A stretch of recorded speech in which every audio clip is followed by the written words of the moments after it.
The greatest card game of all time. That's a heck of a statement for any game to make. But which card game is it? Bonanza? It is pretty good, but it's not the one. Six Nimmt, personal favourite. Love this game.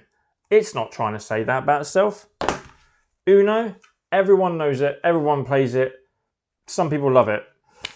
Or could it be? No. It's Flip 7 from the OP games.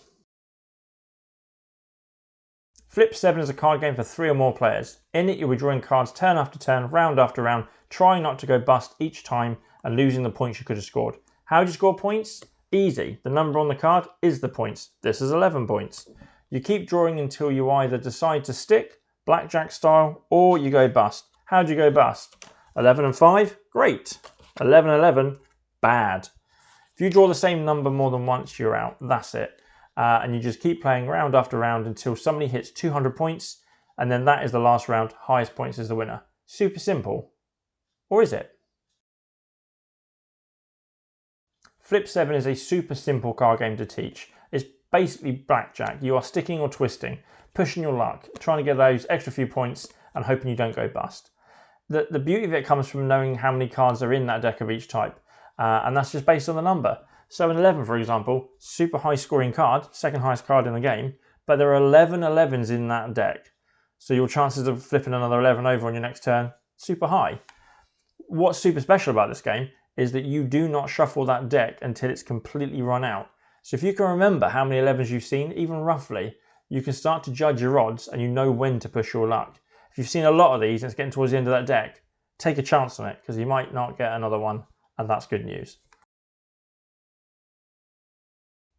But so far, that just makes a good game, not a great game. Not the greatest game of all time. But there's more. Flipping cards and scoring points, people are going to get nervous. You're going to want to end it sooner rather than later because you don't want to go bust.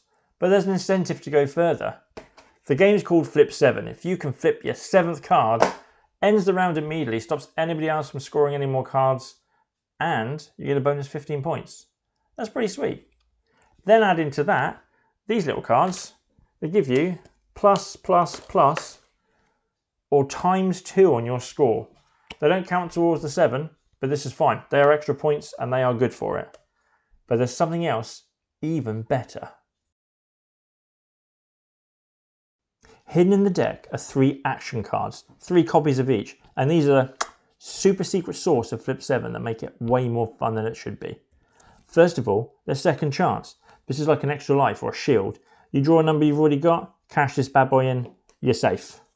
Next up, freeze. Play this to an opponent who's only got 2 points, you know, your biggest challenger. They can't draw any more cards this turn. They will hate you for it. And finally, the pièce de résistance. Flip 3. Play this to another player and they draw 3 cards regardless. That's going to be fun, right?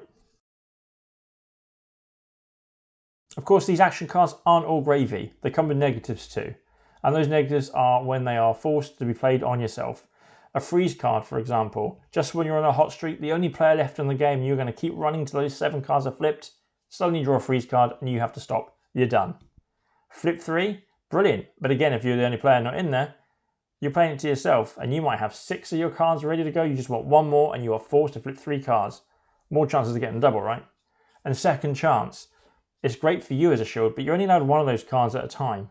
So you're going to have to gift that to someone else. They'll love you for it, but it'll keep them in the game longer and you don't want that.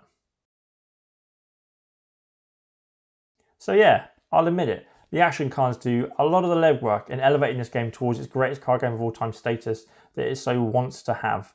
And there's something else in the game that does a little bit of the legwork too, and that's the not shuffling of the deck. You see, if you shuffle the deck between each round, the odds pretty much stay the same. If you've got 12 and 11 in front of you, you're not going to take that risk because you know most of those cards are back in the deck again. But the fact that you have the option to kind of card count and do your best to remember everything you've seen as the deck has shrunk down further and further, you're more likely to take a gamble on an 11 or 12 if you're sure that you've seen 90% of those cards already. I think it's a fantastic design choice, and it just adds to the push your luck. It adds to the tension at the end of the game, or the end of the deck at least. Yeah, it elevates it even further. We're getting pretty close to greatest card game of all time, I think. But if we skip over all the little tricks that Flip 7 does to elevate itself above its basic premise, we've still got a game that's super quick to teach, super simple to play, and a heck of a lot of fun.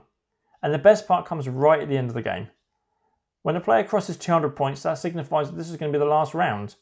Now it's up to everyone else below that score to try and challenge. And that means a lot of people are going to be taking a lot more risks. Because if you don't, you're just going to come second. So you have to go all in. And it just brings the whole table together. Real tension as we watch those cards slowly flipped over right at the end. What's it going to be? Is this person going to steal the win at the last second? It's just fantastic. Yeah, Flip 7 is one of the greatest card games of all time. And that's it. That's Flip 7 in a nutshell. If you haven't tried it, I highly recommend it. If you have, then you know exactly what I've been talking about this whole time. Thank you to Asmodee UK for sending me a review copy. Thank you to the OP Games for making this game. It's its pride and joy in my collection. And thank you to you, the viewer, for taking the time to watch this video. I really appreciate it. Please like the video. Please subscribe to the channel if you'd like to see more content. But until next time, draw another card.